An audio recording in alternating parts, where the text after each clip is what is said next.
Wow Bangladesh বাংলাদেশের খেলা দেখছি এত এক্সপেকটেশন দিয়ে বাংলাদেশের খেলা দেখার পরে যখন দেখলাম যে বাংলাদেশের এই বেহাল দশা, এই টিমটারে আমরা এত সাপোর্ট করতেছি যে এই বাংলাদেশ যা ইন্ডিয়ার সাথে জিতবে, ইন্ডিয়াকে ডমিনেট করে জিতবে। আমাদের কাছে হামজা চৌধুরী আছে, আমাদের কাছে জামাল ভুঁইয়া আছে, we have lots of player. তো এদের নিয়ে আর বলবো কি। এখন আজকে প্রথম আমি বাংলাদেশের একটা ম্যাচ দেখছি, তাও 90 মিনিট পুরো ম্যাচটা দেখছি। ঠিক আছে, ম্যাচের মধ্যে আমি সবগুলো প্লেয়ারের চিনিও না, আমি জাস্ট জামাল ভুঁইয়ারে চিনি আর এই হামজা চৌধুরী চিনি না, আমি আর কাউরে চিনি না। সো আমি ম্যাচের ওভারঅল ম্যাচ নিয়ে কথা বলি, আমি কোনো ইন্ডিভিজুয়াল প্লেয়ারের নামও নিতে পারবো না, কজ আমি জানি না তাদের নাম। সো আমি যদি বলি শুধু ম্যাচের যে 11 মিনিটের মধ্যে বাংলাদেশের যে চান্সটা মিস করছে, বাংলাদেশ ওইখানে হাইরা গেছে। ঠিক আছে, এখন যদি আপনি 11 মিনিটের সেই চান্সটার বাহিরে রাইখা বাংলাদেশ ম্যাচটার ওভারঅল চিন্তা করেন, ফ্রম মাই সাইড আপনি যদি আমার ওপিনিয়ন জিজ্ঞেস করেন তাহলে আমি বলবো বাংলাদেশ ভালো খেলছে। এবং বিকজ আমার এক্সপেকটেশন হচ্ছে বাংলাদেশ খুব বাজে খেলছে আগে বাংলাদেশে ফুটবল, কারণ বাংলাদেশের ফুটবল আমরা কেউ দেখতাম না। সো আমি ওভার জাজমেন্টাল হতে পারবো না, আমি জাজ করতে পারবো না তাদেরকে একদম বাংলাদেশ খারাপ খেলছে এটা খেলছে, কারণ আমি আগের ম্যাচগুলো দেখি না বাংলাদেশে। সো আমি জানি না বাংলাদেশের প্র্যাকটিস কেমন, বাংলাদেশ কেমন খেলে। সো আমি যে অবজার্ভটা করছি বাংলাদেশের, এই হামজা আসার কারণে অনেক বেশি বাংলাদেশে ইম্প্যাক্ট করছে বাংলাদেশ টিমের মধ্যে।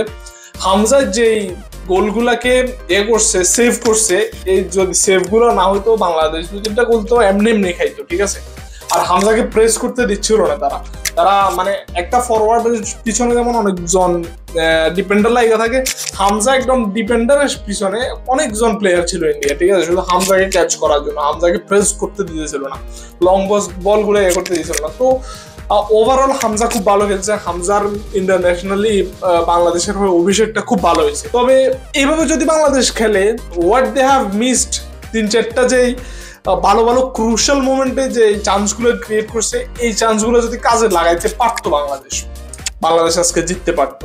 আমার ধারণা বাংলাদেশ যতটুকু ভালো খেলছে first half and second half মোটামুটি ভালো খেলছে এবং ভালো প্রেস গুলো করছিল বাংলাদেশ। আমি এতটাও এক্সপেক্ট করি না বাংলাদেশ টিম এরকমও খেলবে। তো যে টিমের সাথে যেরকম এশিয়ান টিমগুলো এমনই খেলে, ইন্ডিয়াও অত আহামরি ভালো খেলে না, but they have played well. But যদি আপনি বাংলাদেশের সাথে কম্পেয়ার করেন, আমি বলবো বাংলাদেশ ভালো খেলছে। সো আমি যদি বলি বাংলাদেশের শুধু এই ডিপেন্ডার একজন জামাল ভুঁইয়ার উপর ডিপেন্ড করি বা একজন হামজা চৌধুরীর উপর ডিপেন্ড করে বাংলাদেশ টিম চলবে না। সোজা কথা হচ্ছে এটা, বাংলাদেশে আরো প্লেয়ার ডেভেলপ করতে হবে, আরো প্লেয়ার নিয়ে আসতে হবে, ফাহমিদুলের মতো প্লেয়ারদেরকে নিয়ে আসতে হবে। হোয়াট এভার সে দলে আপনি না রাখেন, তাকে আপনি বেঞ্চে বসান, সে ম্যাচে দেখুক, ম্যাচ দেখে সে নিজের স্কিল ডেভেলপ করুক, সিচুয়েশনের সাথে খাপ খেয়ে নিক। তো এইভাবে করতে হবে, শুধু হামজা চৌধুরী ম্যাচ জিতাবে না। আর আমরা যারা ফুটবল ফ্যান আমরা তো জানি, বাট অনেকেই আছে যে হামজা চৌধুরী গোল কেন করলো না, হামজা চৌধুরী কেন অ্যাসিস্ট করলো না। আসলে হামজা চৌধুরীর থেকে আপনি গোল এবং অ্যাসিস্ট এক্সপেক্ট করতে পারবেন না। হামজা চৌধুরী হচ্ছে একজন ডিপেন্ডার। ঠিক আছে, সো হামজা চৌধুরী থেকে আপনি এগুলো এক্সপেক্ট করতে পারবেন না। হামজা চৌধুরী থেকে আপনি কি এক্সপেক্ট করবেন? একটা ট্যাকেল। হামজা চৌধুরী থেকে আপনি কি এক্সপেক্ট করবেন? একটা ভালো ডিফেন্ড। হামজা চৌধুরী ইভেন আপনার মিডফিল্ডেও খেলতে পারতেছিল না, সে লাস্ট থার্ডে চলে আসছে হামজা চৌধুরী। সো আপনি কি করবেন এখন? হামজা চৌধুরীর পুরো ম্যাচটাকে কন্ট্রোল করতে হয়েছে।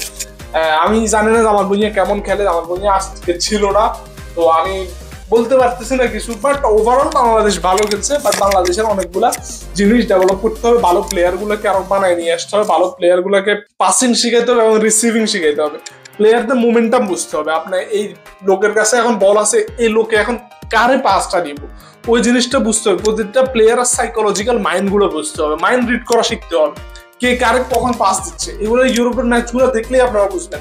যদি আজকে যেমন হয়েছে ভাই, খুবই ডিসঅ্যাপয়েন্টিং, একদম কেউ ছিল না গোলবারের সামনে। আমি ওইটা নিয়ে কথাই বলতে চাইছি না, কারণ ওখানে বাংলাদেশ হারিয়ে গেছে।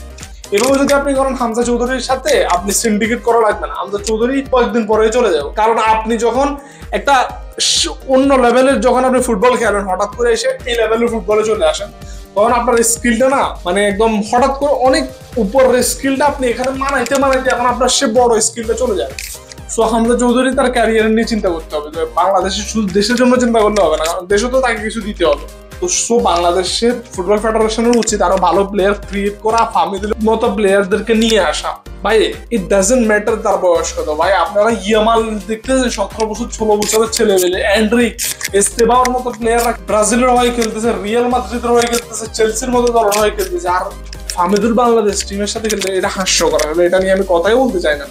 তো এইসব হাস্যকর এটা সিন্ডিকেট, এইগুলো ভাঙতে হবে বাংলাদেশ টিমকে যদি আপনারা ভালো অন্য লেভেলে নিতে চান। ভাই বাংলাদেশের যে ক্রেজটা তৈরি হয়েছে ফুটবল নিয়ে শুধু হামজা চৌধুরী নিয়ে আসার কারণে, এবং আপনি যদি আরো ভালোভাবে এটার ইউটিলাইজ করতে পারেন, বাংলাদেশ ফুটবল অন্য লেভেলে চলে যাবে, জাস্ট অন্য লেভেলে। এই হামজা চৌধুরী যে ইম্প্যাক্টটা রাখছে ইন্টারন্যাশনালি ন্যাশনালি যেটাই বলে না, ইটস রিয়েলি অ্যামেজিং। সো আমাদেরকে হামজা চৌধুরীরও যত্ন নিতে হবে, আমাদেরকে ভালো প্লেয়ারও তৈরি করতে হবে। খেলা শুধু হামজা চৌধুরী একা খেলবে না, খেলা 11 জনের খেলতে হবে।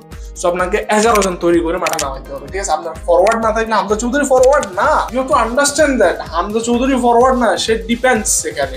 তার থেকে আপনি গোল অ্যাসিস্ট আপনি করতে পারবেন না, এক্সপেক্ট করতে পারবেন না। সো হামজা চৌধুরীকে ট্যাকেলের জন্য এটা চিন্তা করে যদি ম্যাচ দেখতে বসেন, then okay you are welcome, match দেখেন।